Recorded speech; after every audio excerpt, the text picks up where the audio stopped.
अचानक बसपा ने आपको प्रत्याशी बना दिया, रातों रात। कल जोनल कोऑर्डिनेटर आए थे, उन्होंने कहा कि टिकट नहीं कटेगा, और आज आपको प्रत्याशी बना दिया। कितना आपको खुशी हो रही है और क्या अनुभूति कर रहे हैं आप टिकट पाने के बाद? देखिए, इसमें कोई दो राय नहीं है कि मैं खुश नहीं हूँ। और ऐसे नाजुक मोड़ पर, ऐसे क्रूशियल समय पर और ऐसे आखिरी पल पर, क्षण पर अगर किसी को ऐसे के साथ ऐसा होगा तो अच्छा ही महसूस करेगा। और माननीय बहन जी ने जो मुझमें विश्वास जताया है आखिरी क्षण में, वो बहुत सराहनीय है और मैं उनका बहुत आभारी हूँ। और आगे जौनपुर की जनता के साथ कमर कसकर हमेशा खड़ा रहूँगा। अगला कदम आपका क्या होगा? अभी आज क्या करने वाले हैं? किस तरीके से एक नामांकन, क्या प्रक्रिया करने वाले हैं आज? जो नामांकन में होता है, अभी संभवतः 1 बजे के पहले मेरा वो सिंबल आ जाएगा। 1 बजे का टाइम रखा है आसपास, थोड़ा मोड़ी देर भी हो सकती है। हम बहुत साधारण ढंग से जाएंगे। वैसे तो मेरे को टाइम बहुत कम मिला कि मैं बहुत फौज फाटा जुटाऊं, सैकड़ों 150 गाड़ियाँ, लेकिन अगर टाइम भी होता तो भी मैं नहीं जुटाता, क्योंकि मैं बहुत सरल और बहुत साधारण ढंग से अपने नॉमिनेशन को करना चाहता हूं। और जौनपुर की जनता को इस बात को भी समझना चाहिए। संसद जी, आप वर्तमान में सांसद थे, फिर आपका टिकट काट करके उन्होंने श्रीकला को दे दिया, क्या कारण रहा होगा? नहीं, मेरा टिकट, इसके पीछे एक बैकग्राउंड है। मैं खुद चुनाव लड़ने का इच्छुक नहीं था। आप लोगों ने अभी कुछ महीने पहले मेरा प्रेस कॉन्फ्रेंस किया था और मैंने खुलेआम सरेआम डिक्लेयर किया था कि मैं अगला चुनाव नहीं लड़ूंगा, बशर्ते कि यदि कोई आदमी मुझ पर भरोसा इतना जताए कि जोर देकर कहे कि चुनाव लड़ना है। बीच में कहीं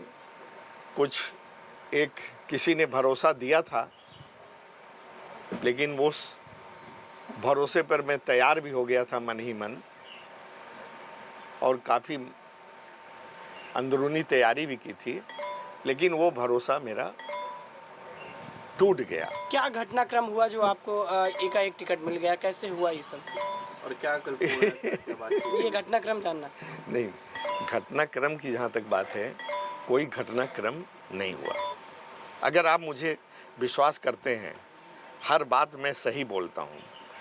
मैंने कहीं किसी को सिफारिश नहीं की कि मुझे टिकट दिया जाए। आप इस पर विश्वास करें न करें, मैं आज सुबह बाहर निकलने वाला था, बल्कि वरुणा से मेरा रिजर्वेशन था। सुबह चला जाता मैं और लखनऊ से फिर मैं चला जाता बाहर बॉम्बे। लखनऊ में कुछ काम था, लेकिन रात को मैं इसलिए जल्दी सो गया था कि 5 बजे उठ करके ट्रेन पकड़ूं।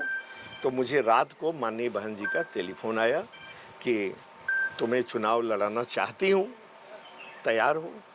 हमने कहा अगर आपका आदेश है तो मैं एकदम तैयार हूँ।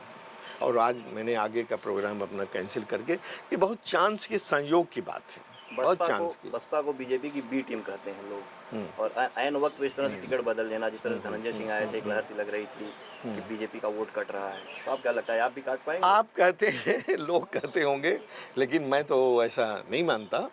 ठीक है, बसपा पिछली बार भी मैंने जीत दर्ज की थी जौनपुर की जनता की बदौलत, सपा गठबंधन। हाँ, और देखिए, मैं कहता हूँ कि इस बार भी एक ज्योतिषी की भविष्यवाणी है कि अगला एमपी, वो महीनों पहले कह दिया था कि अगला एमपी जौनपुर का आपको ही होना है, देख करके। तो मैंने कहा जब मुझे टिकट ही नहीं मिला तो मैं एमपी कैसे होऊंगा? तो उसने कहा कि अब इसके बारे में तो मैं नहीं कह सकता, लेकिन मेरा गणित, मेरी विद्या यही कहती है।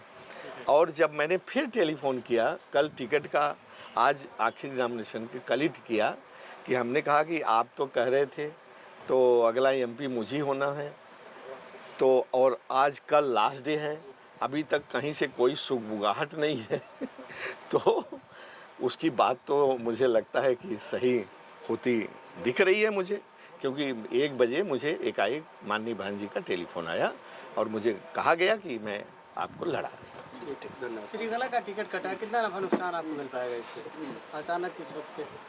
अब इससे क्या हम असेसमेंट अभी कर पाएंगे कि उनका टिकट करने से मुझे तो लगता है कि सब लोग मुझे तो लगता है कि सब लोग मेरे साथ ही रहेंगे।